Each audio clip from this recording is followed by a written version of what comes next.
Hello everyone, welcome to the webinar organized by TIES Business Incubator IIT Roorkee. My name is Manish Singhal and today we will be taking up the topic AI causing paradigm shift, creating new opportunities for entrepreneurs. And to talk about it, we have with us Mr. Lakshminarayanan G. Hello sir, welcome from all of us.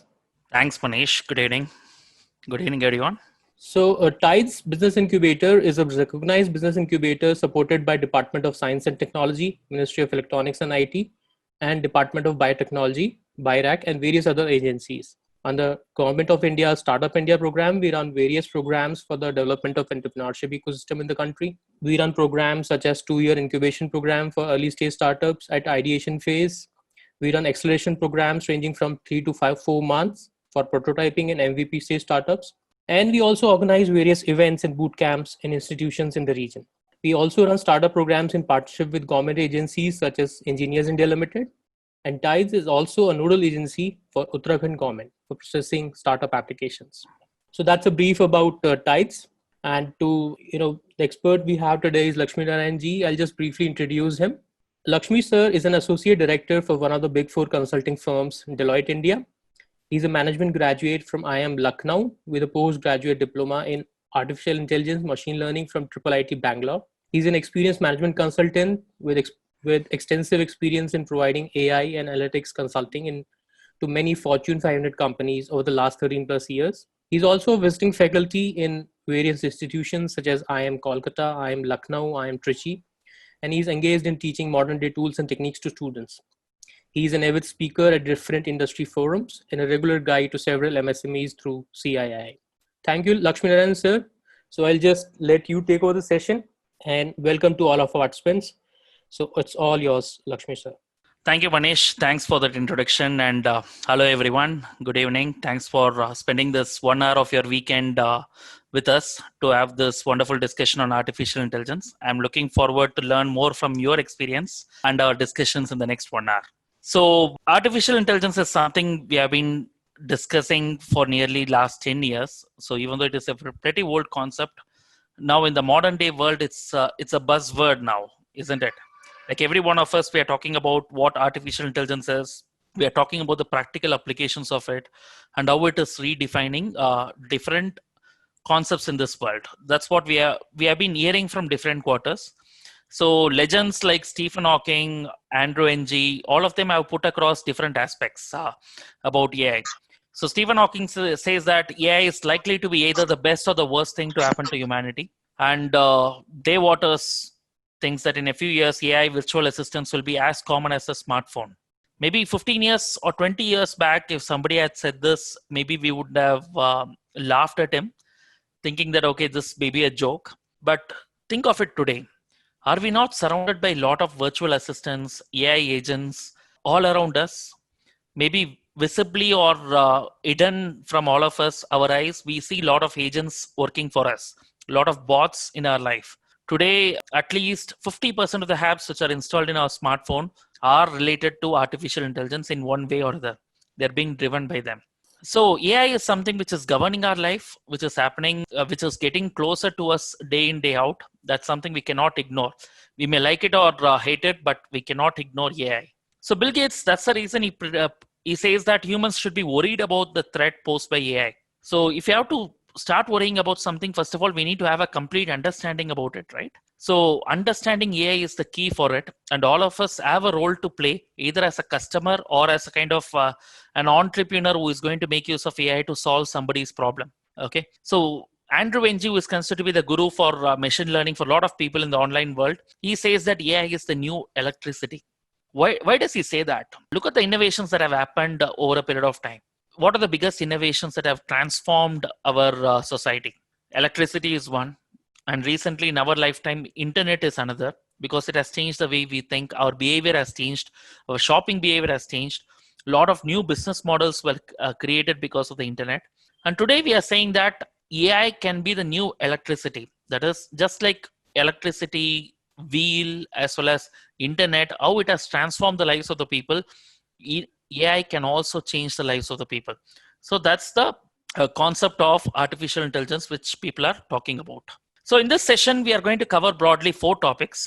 In the limited time, I would like to spend some time with you on the questions also at the end. So let me try to cover things as quickly as possible.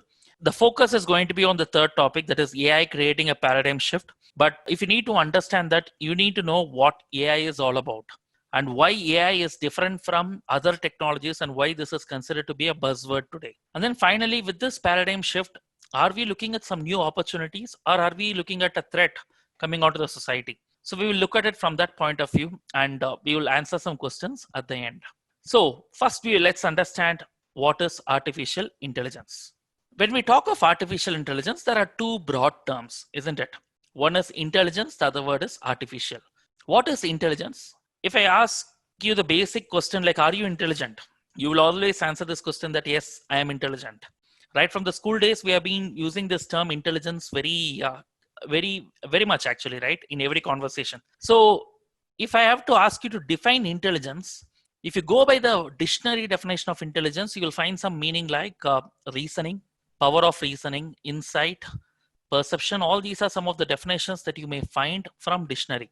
In this context, I would like to define what is intelligence. Intelligence is considered to be logical reasoning. If something is happening, are you able to decode what is happening? That is intelligence. Are you able to derive insight from the data that is available? That is interpretation of the data. That is intelligence. Now, in the same way, when we talk of intelligence, if I have to define it in a structured way, I would use this particular slide. That is, I would say that there are 5 broad dimensions of intelligence. One is reasoning. That is nothing but explaining the why part for what are the things that are happening around. That is a common definition of intelligence, which you all know of. The second one is learning. Learning is if some event happens and we are making a mistake, are we learning from that instance, and next time when we do the same activity, are we going to improvise in a better way so that we give a better result? If you're able to do that, that means we are intelligent. So learning is another dimension for intelligence. Third one is perception. Perception is we all we all have our own perceptions, isn't it? The facts and the perceptions, if you look at the 2 broad terms, today, I'll take this simple example. This morning, we would have read the newspaper, isn't it? What is happening in China or what is happening in this country, let's say. There are a lot of facts available. On top of the facts, we have our own biases, preconceived notions, perceptions, and all these things put together, we form a view or a perception about a particular fact or a particular topic. So this is something called as the perception. And the 4th dimension is problem solving. If you're able to solve good problems, this is how we used to define during the school days, right? If we solve a problem, that means we are intelligent. So complex problem solving is considered to be a way of defining intelligence. And finally, linguistic intelligence is the most underrated one.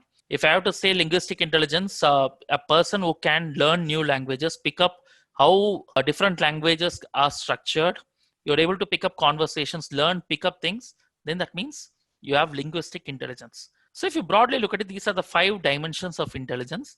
And any one of them, if you're stronger, that means you're intelligent in that direction. That's how we generally define intelligence.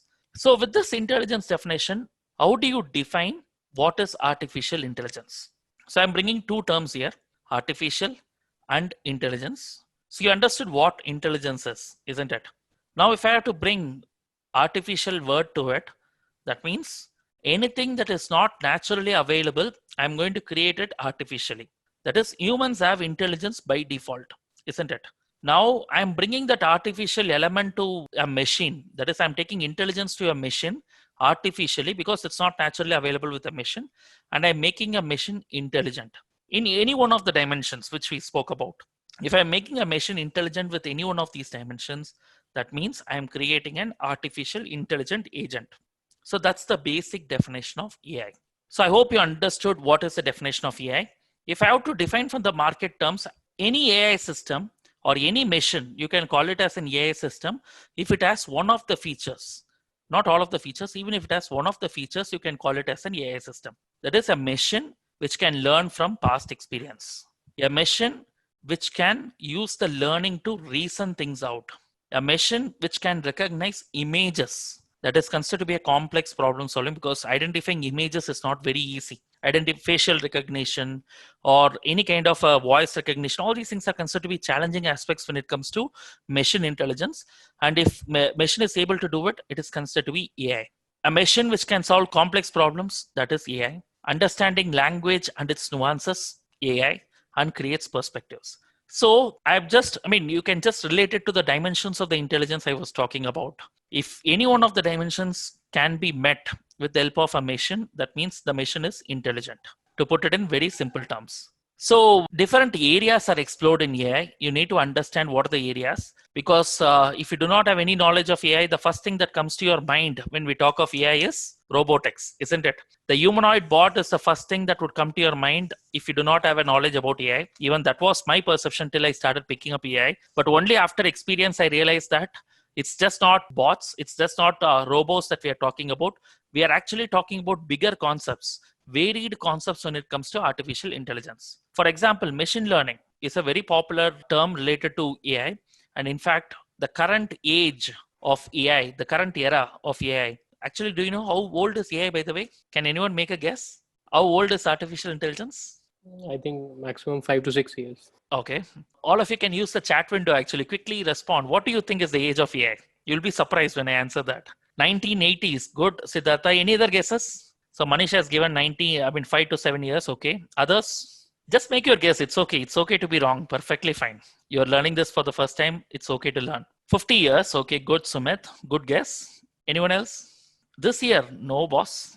1950 is good, Rahul. Okay. So look at it. Actually, if you look at it, this very concept of artificial intelligence was coined in the year 1955. Okay. And it all started in an academic institution, like what we are talking about, in an international conference. John McCarthy, who is considered to be the father of artificial intelligence, he asked the researchers to look into this topic of creating intelligent machines. A simple goal was, researchers, can we spend 12 to 18 months to do some research on creating intelligent machines? Anything that can mimic human actions. This was the first time the term artificial intelligence was coined, 1955. In fact, even before McCarthy, actually there was something which happened in late 1940s. Do you know what happened in that? And recently there was an Hollywood movie on that, on this experiment that was conducted. Can you guess which test I'm talking about? Late 1940s. I'll give you the Hollywood name. Let's see whether you're able to guess the test. The Hollywood name is Imitation. Can you guess the test? Yeah, Turing machine. Yes, Adarsh. So Turing's test. Alan Turing tested about the machine's capability of intelligence when it comes to, from humans, are they able to learn? In late 1940s, he picked it up. So this is the age of artificial intelligence. But the problem is, there have been ups and downs in the growth of artificial intelligence over a period of time. Like 1955 it started, till 1970 there was some kind of a development about identifying. It was more of a researchers area till late 2000s actually, because researchers, when they were playing around, it was all limited actually, limited growth and development. In fact, 2 eras passed out for artificial intelligence between 1955 and 2010. And the third era is considered to be the era of machine learning. That is, in 2010, the technology giants like Google, Amazon, Facebook, all these people started jumping into it, and they started helping things out on commercializing this whole concept of AI. So more money was pumped in, more research, more development. So slowly, whatever things that we could think of as researchers play, the toy, it became a kind of a toy in everyone's hand today. So that's the reason every one of us are able to use AI, and it is slowly becoming cheap and relatively free also in some of the cases. So this era is called as the golden era of artificial intelligence, because this is the age of machine learning where we are able to achieve more.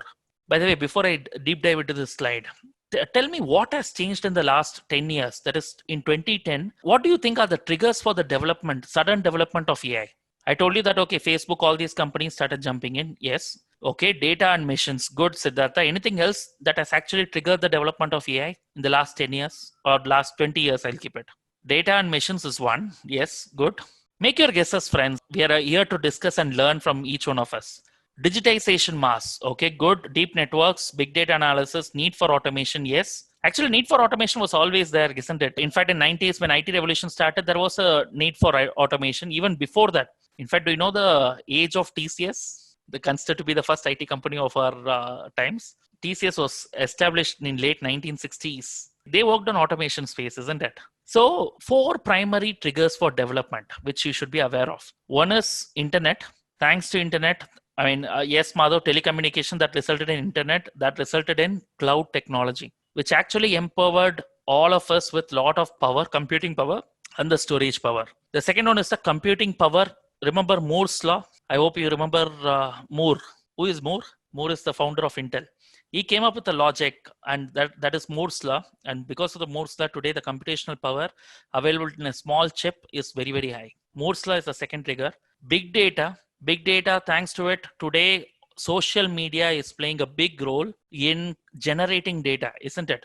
The last 10 to 15 years, the power has moved away from certain pieces of people, certain sections of the society which had the power over information, to all sections of the society through social media, isn't it? User generated content improved a lot, increased a lot in the last 15 years, which resulted in big data. Huge volumes of data available in different varieties, data available in, coming in real good velocity, that is real time. And today we have technologies and tools that are available to process this big data to a greater extent. So the third trigger is big data. The final trigger is the open community, the open source systems.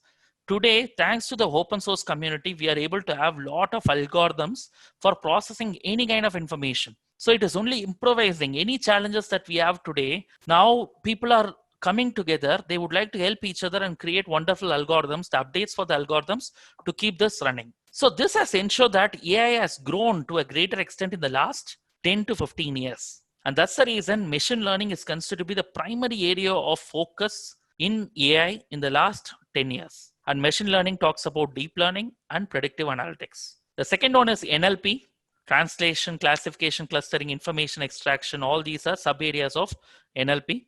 Speech to text and text to speech, thanks to Alexa, OK Google, Siri, all these kind of voice assistants. Lot of research and development is happening there. Lot of new products are coming in. Expert systems is one area. Planning, optimization, scheduling is a complex problem solving in the manufacturing space. Then robotics, which is considered to be one small sub area, but that is the face of AI to the outside world, isn't it? Thanks to all the humanoid bots and stuff which we always envisioned about AI. And finally, vision, that is image recognition, cognitive vision. So these are broadly the areas explored in the name of artificial intelligence. And with these areas, if you notice today, you can clearly see that you are actually seeing AI everywhere. It's in our phones, cars, shopping experiences, romantic matchmaking, hospitals, banks, and all over the media. Everywhere we are seeing AI. And the most popular and the simplest example that we can think about when we talk of AI is Google. Google is the best AI output that you can see. Day in, day out, we use Google. And many of us do not even see the silent bot which is executing things behind. A perfect example of artificial intelligence. Now, what has changed? I will just quickly talk about, we have already spoken about triggers of development for AI. Let's try to relate it to the concept of, what has influenced, what has created the impact. So because of the triggers that we spoke about, more model diversity is available today. More complex models are there. More frequent updates are there.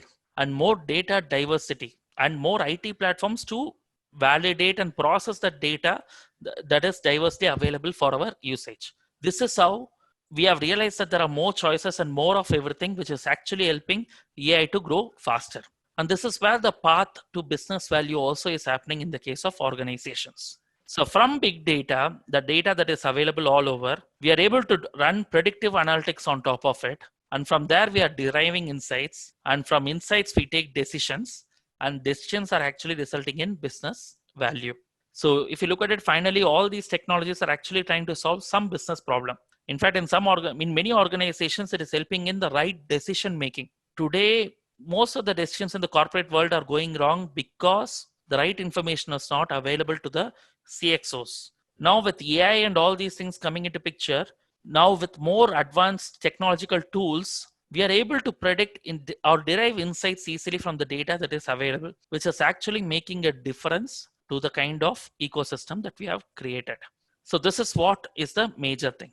So I hope now you have understood what is artificial intelligence to an extent.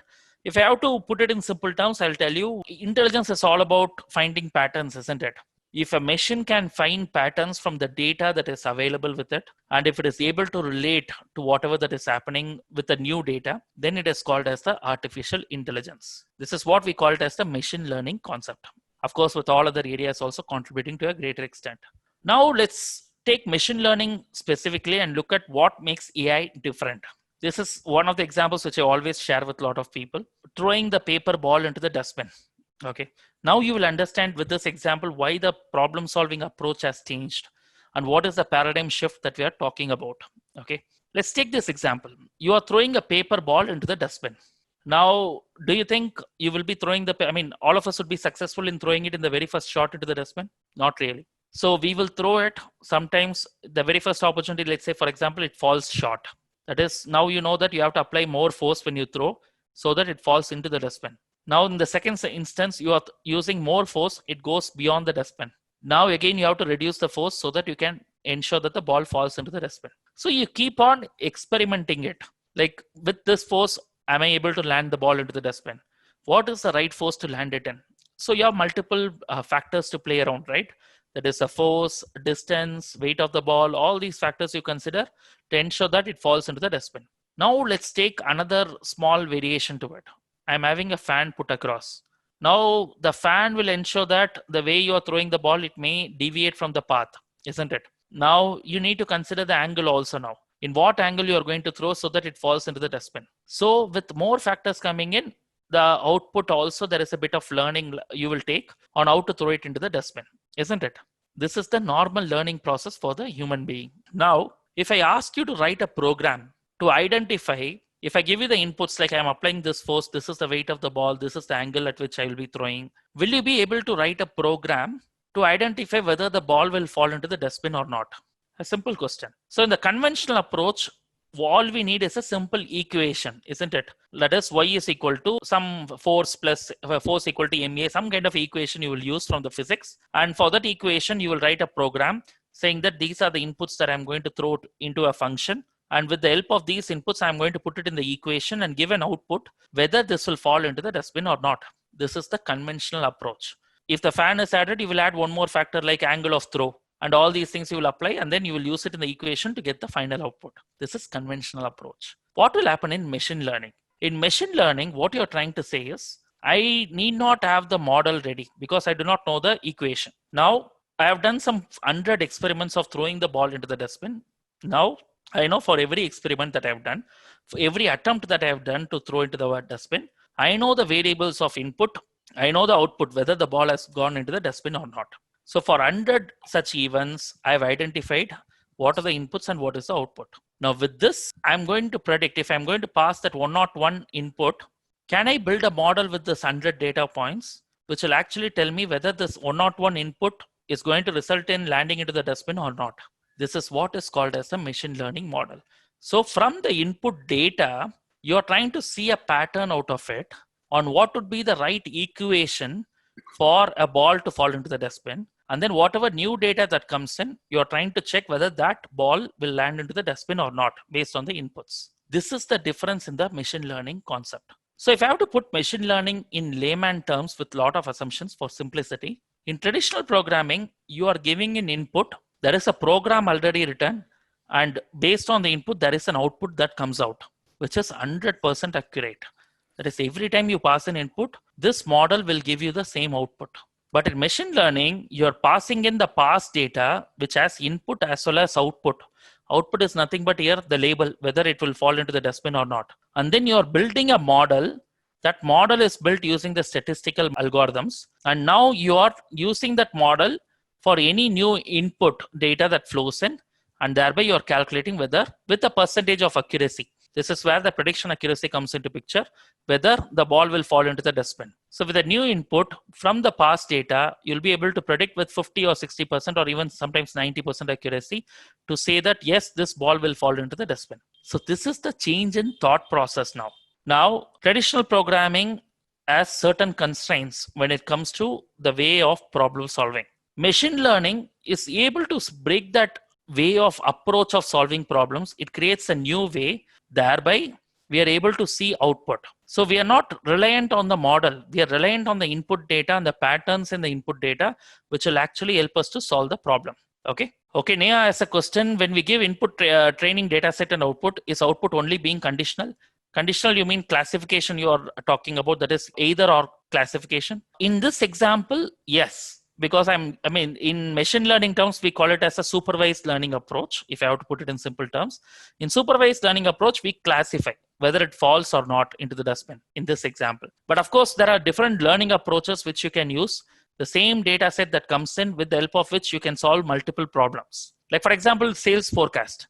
Okay, if you want to predict what would be the sales number for my next month, based on the past data, all I have to do is linear regression and then get an output saying that this is the proper output which should come from the data that is available for you. To a greater extent, with the right data, you would be able to predict that output.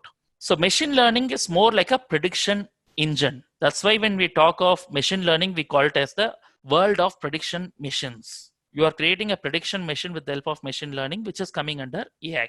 Okay. So I'll take one more example, maybe to help you understand why the old problems may not be able to solve the conventional approach may not be able to solve most of the problems, where machine learning can come into an approach. I'm going to take one detailed example later to explain to you. But in this case, I'll just quickly jump on. I'll give you a very simple example. If I ask you to differentiate between a cat and a dog based on an image, let's say I have an image, a cat or a dog is there. I'm just giving it to you. When I give it to you, will you be able to identify whether it is a cat or a dog from your human intelligence? Yes, right? We might not have seen a lot of cats and dogs. But this particular cat in the image, we might not have seen behind that. We would not have seen before this. But still, when I'm seeing the new image of cat, I'm able to distinguish whether it is a cat or a dog, isn't it? Now, if I have to solve this with the help of a simple computer programming, how will I do it? If I have to write a program for this, I need to create a simple algorithm, right? I have to write a program, if-else logic, saying that, okay, if it is a cat, the height of the cat should be in this. It should have hair like this. It should walk with 4 legs. So I will be identifying the features of the cat, isn't it? To identify whether the image that is going to be given to me is a cat or not, correct? But what if it is a dog? Can you differentiate a cat and a dog based on the image? Let me see whether you're able to differentiate it. Give me features that can differentiate cat and a dog. Just by looking at it, how is your intelligence able to decode that, differentiate that? Tell me from your experience. Use the chat window to quickly answer this. An image of a cat and image of a dog, how will you differentiate them and write a simple equation and a simple program? Let's say in our old Visual Basic, C, C++, whatever language it is. How do you differentiate a cat and a dog? Simple question for you. Detect whiskers, okay. Proportion of the face, okay. Will you be able to put all these things in an equation? That is, in traditional programming, you always say that height, weight, such kind of variables you use to define, right? And then you pass all the variables into the model and then check whether this is a cat or dog, correct? That's how we do it. I hope you realize the challenge that is there with respect to the traditional programming. In traditional programming, not everything can be fit in the form of a if-else logic. That is the biggest challenge. That's where machine learning comes into picture. If I give 10,000 images of cat, saying that all these images belong to cat, that's where I'm giving the output label, which very clearly mentioned that these are cats. And I'm giving 10,000 images of dogs, again labeled as dogs. Now, when I send a new image, actually you have applied statistical algorithms to decode the pattern amongst the 10,000 images of cats.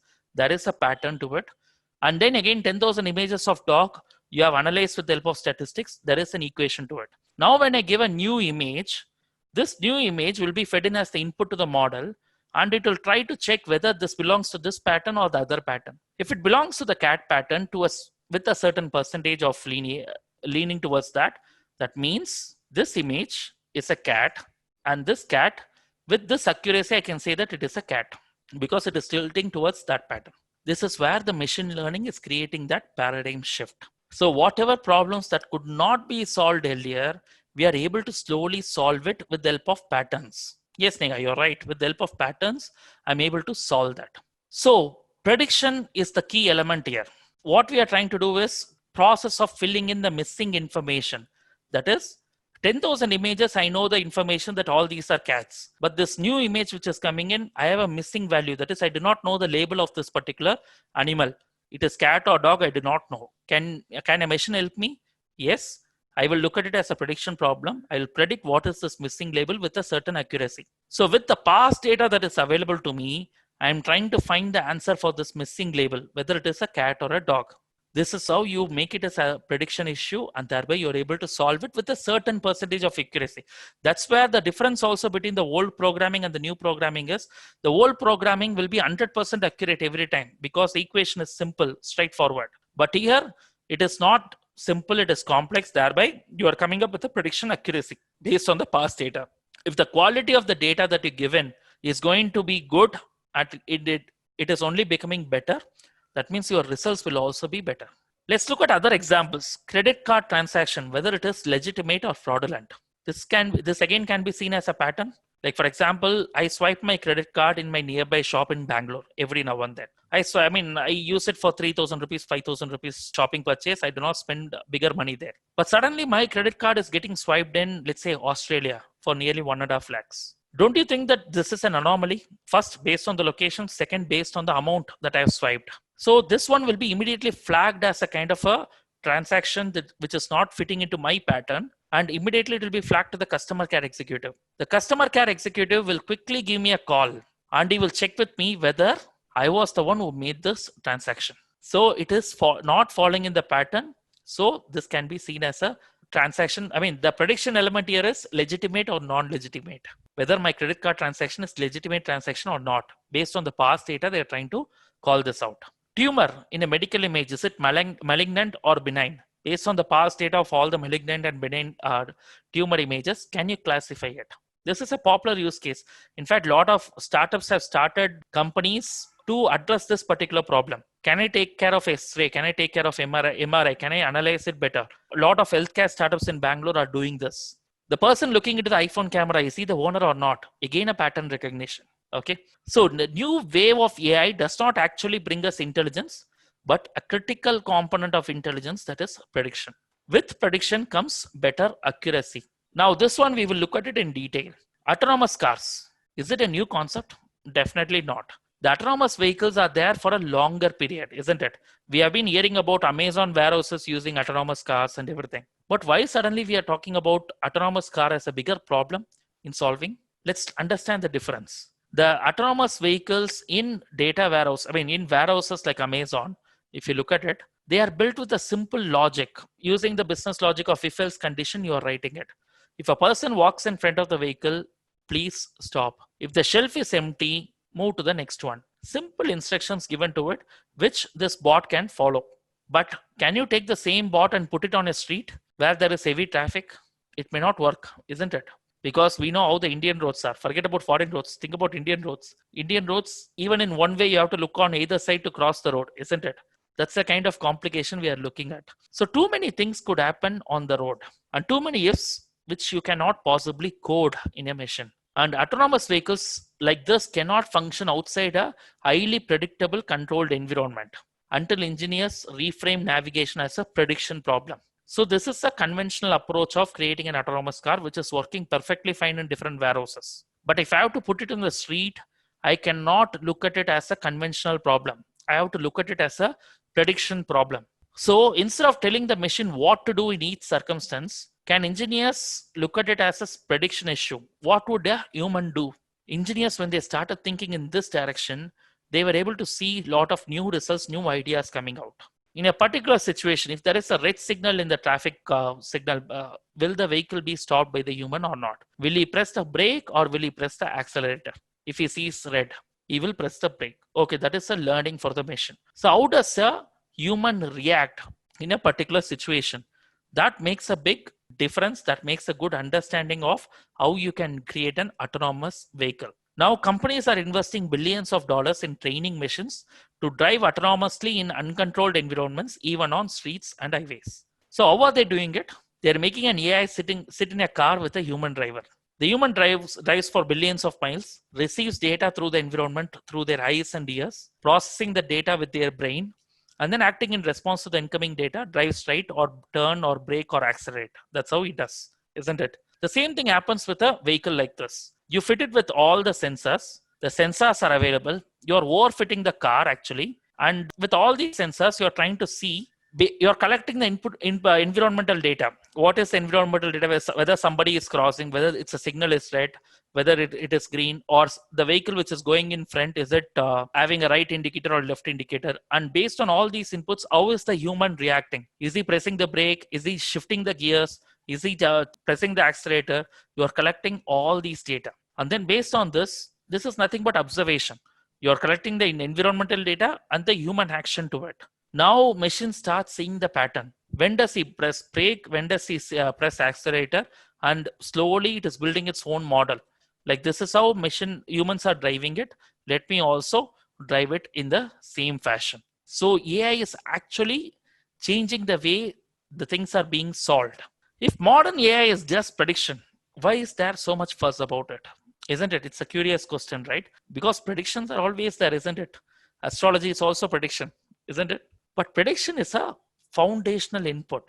The reason is, it's a foundational input. You may not even realize it, that predictions are everywhere, isn't it? Our businesses, our personal lives are riddled with predictions. Let's say, for example, Manish organizing this webinar. Manish should have predicted how many people would turn up. If I'm inviting 200 people, if I'm spreading this message in social media, sending emails to the whole of IIT Roorkee with all the other WhatsApp groups also, if I reach so many people would turn up for my session. That is the prediction. So our businesses, personal lives are all riddled with predictions, and often our predictions are written as inputs to the decision making. So Manish should have taken the decision that, okay, we can spend this much time on this. That's all coming based on his prediction, is judgment on the situation. So better prediction means better information, which means better decision making. So where is the paradigm shift happening? If you haven't noticed, this is where the paradigm shift has happened. Many problems have transformed from the algorithmic problems to prediction problems. Like, instead of thinking what are the features of a cat so that I can create an equation for it in the conventional way, you have started thinking that, does this image with a missing label have the same features of the cats I have seen before, the 10,000 images I have classified before? So when you think in this direction, this is where the paradigm shift is happening. And machine learning uses probabilistic models to solve all these problems. So look at, I've just taken the example of HR.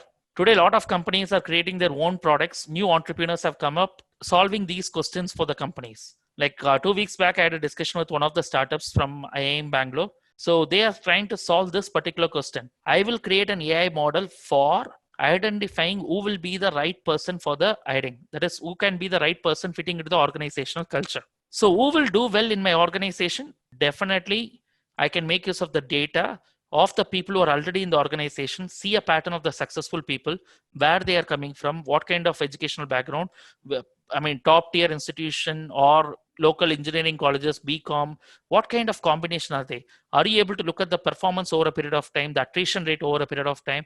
All these factors I can consider and try to fit in anyone who applies to the organization. If I apply to the organization, the model will try to check whether I fit into that pattern of the people who are already successful in the organization.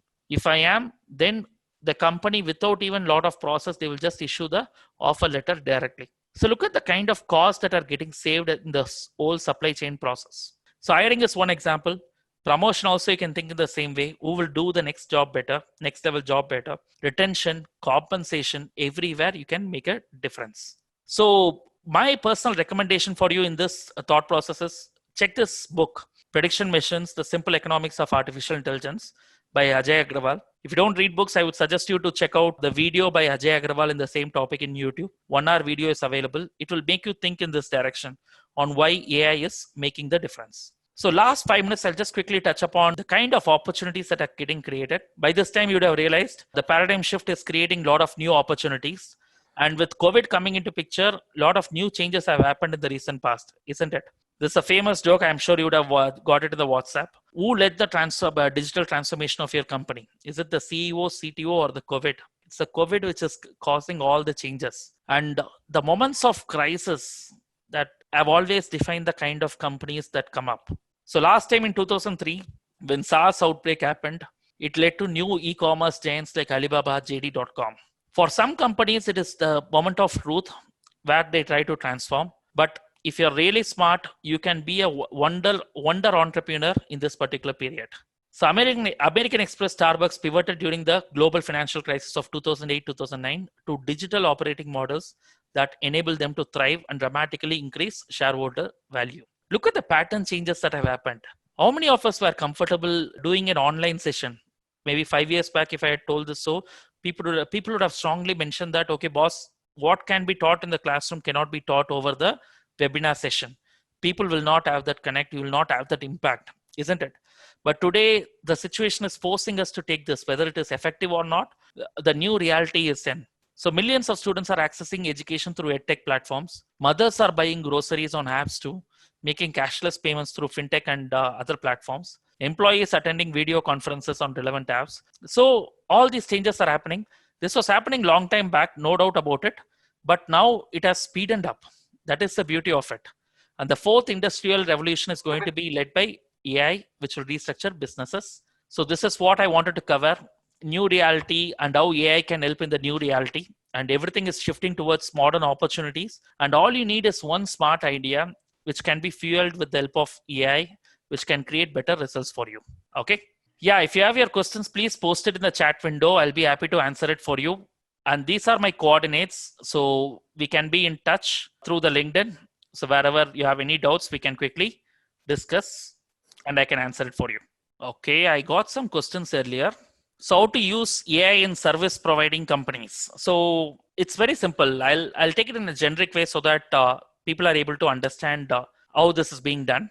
See, you would have realized from this session that AI thrives on data.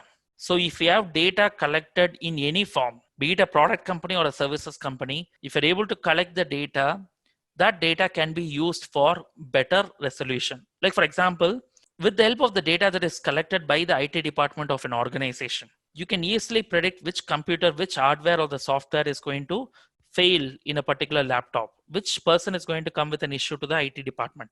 I can do that. Okay.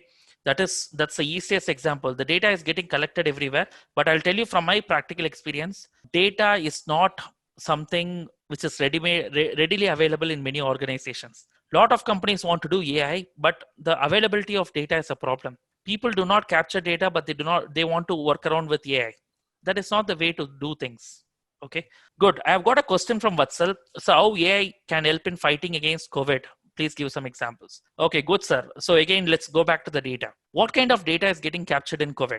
So if you look at the media analysis, you would have seen a lot of aspects like how COVID hot zones are coming up. What could be the epicenter? AI can play, biological data can help you from detecting of virus and understanding more about the virus and vaccination. What kind of vaccination can help? Is this virus similar to the pattern of the virus that we have seen earlier stages? How is the spread happening? How is the spread happening within the body? How is the spread happening outside from one body to another? All these areas, you can always use the data, trace the data, and find out patterns in that, which will actually help you to address the problem in a much better way. So from the prevention point of view, COVID, again, the AI can help. From the solution point of view, where AI is already helping pharmaceutical companies to actually come up with solutions by processing large amount of data. And again, prevention, these are the areas I can think of in COVID. Okay, so what are the I have questions coming up. Good, I have more questions. I think I'll take it from the chat window. What are the challenges for data collection if anyone want to implement AI in the new arena? Good, Shubhendu. Good question. So you need to start having data collection points at every stage of the process. It doesn't matter whether you are going to use the data today or tomorrow. You will not know. My humble request is, right from the day one when you start a company, please ensure that every process that you do is having data captured in some form or other. It is always better to capture data through a system without manual intervention. Like for example, in Excel sheets, you capture it in a system directly so that the quality of the data is always better. But start collecting data, because data, if you have it, data is the new oil, which you can, machine learning is the refinery which can work on data to come up with wonderful results. So don't look at the possibility for later days. Start capturing data today so that you can solve problems of tomorrow with the help of the data collected today. Okay, that is one. I'll quickly move on to the next one. Most commonly discussed problem associated with AI is unemployment. Yes, Dhruv, you're right. And there is a myth or a perception issue also here, Dhruv, if you look at it. When I can relate to the 90s information revolution or IT revolution period. When IT revolution was coming in, when computers started coming to our houses, people had this feeling that it's going to create a lot of unemployment issue, isn't it? That is, it's going to take away the jobs, the automation will kill the people, jobs and the people. All these kind of feelings started coming in, and the people were scared of accepting it. But today, if you look at it, IT revolution has caused more jobs for us than any other revolution in the recent times, isn't it? It's all in the way you perceive it. So from my experience, I can say that it is not AI which is going to kill the employment of the jobs. AI is going to create new jobs. Actually, it will replace the menial tasks, the monotonous tasks that are being done by humans, which are of very less quality. Today, a lot of jobs do not need intelligence, but people are doing it. Those jobs can be eliminated with the help of AI, and people can start working on better quality jobs using AI. That is where things may be slightly different. Okay. Thanks, Nia, for sharing a lot of good insights about the COVID vaccination one. Good protein data, all these things will definitely help us out. Okay, Dhruv, AI, as I told you, I'll answer this question. Which sectors will it particularly affect? If you have noticed, AI is going to affect every sector. That's why I call it as the electricity. That's why I call it as the internet. Internet, electricity, all these are innovations which affect everyone, every industry, every sector. The same thing is going to happen with AI also. AI is going to play a role in all the industries. Don't look at it as a technological concept. Look at it as a kind of mantra for solving business problems, as a kind of Brahmastra that we have got to solve all the problems which we could not solve for a longer time. Okay. Good. Rahul has a question. Do ML models have algorithms behind the scenes or something else? Yes, Rahul, you're absolutely right. ML models have algorithms built in with the help of statistical models. That is, statistical algorithms are behind the screens, actually. So for examples that I spoke about, most of the examples that I discussed are related to the supervised learning approach, we call it as. The supervised learning approach actually solves classification or regression problems, if I were to put it in statistical terms. And algorithms like linear regression, logistic regression, support vector machines, all these concepts are used in supervised learning approach. Okay. So Naya, this is my LinkedIn ID. We can always be in touch through LinkedIn. So if you guys need any sessions or anything for your college also, you can get in touch with me in LinkedIn. Sumit has a question. How are IoT and AI related? Good question, Sumit. IoT is the source of data. IoT gives you sensors. That is nothing but Internet of Things, right? If you have to understand IoT, you're putting in sensors and everything, and you're trying to collate data from different sources. So IoT acts as the generator of data, and AI acts as the consumer of data. That is, with the help of the data generated by the sensors, can I process machine learning algorithms, statistical algorithms on top of this data and see better insights out of it? The easiest example to connect both will be predictive maintenance. Machines going for a maintenance, you can easily predict it with the help of IoT and AI together. Just read more about it, you will understand this. IoT is nothing but Internet of Things. That is, for every thing that you can see around, can I put in a sensor and connect it to the internet? That is what is called as the IoT. Okay, I hope I have answered your question, Sumit. Okay, Neha, I am a data analyst and want to move into data science. Yes, you can do that. You just have to take some AI courses, which will help you to understand this better. You can ping me in LinkedIn. I will guide you there. How can bottom of pyramid benefit with the data available on all apps and AI help, especially in developing countries? Ajay, okay, so in fact, I was discussing this one case with my friends regarding this COVID and migrant labor problem, how AI can help in this particular case. Can I look at the data that is collated by the governments and different nodal agencies and find out who is where and what kind of benefits are there available in the government? Can I link, I'm sure you have heard of the Aadhaar mobile, the JAM pyramid, isn't it? Jan account. All these things put together, it's nothing but again AI, and you can see patterns. It's basic analytics that is being done, but AI will make it a very powerful analytics platform whereby you'll be able to understand, okay, for these migrants, these are the other details. This is where they are. Can I ensure the benefits are reaching their bank accounts directly? The direct bank transfer, can it be done?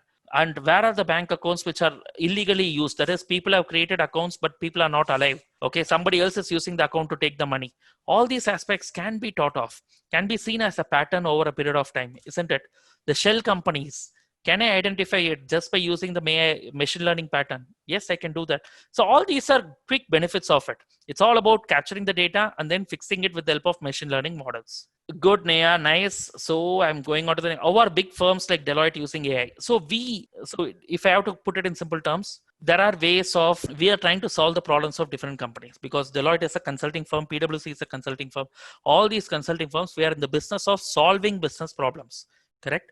That is, if some company says that they have a problem, we are doctors to the solutions for those problems. So we go, we talk to the client, we understand what the issues are.